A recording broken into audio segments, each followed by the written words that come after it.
You won't believe some of my clients. I adore every one of them. And one of my favorite things is when someone comes to our first session, they go, you know, Jacqueline, I just don't understand why people think I'm intimidating on my team. I know exactly why they think you're intimidating. What's going on here and here is not particularly welcoming. And that's a choice. We can change the way we show up with our facial expressions, our body language. This is executive presence. Some people like that stern presence, and that works for them.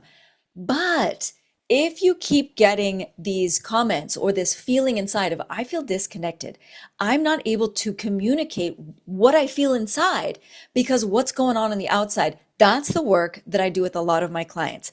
This executive presence that makes you magnetize people rather than repel them. So if you're wanting to fill in these gaps of disconnect, send me a message and let's work together because that is the work that will get you from here to there.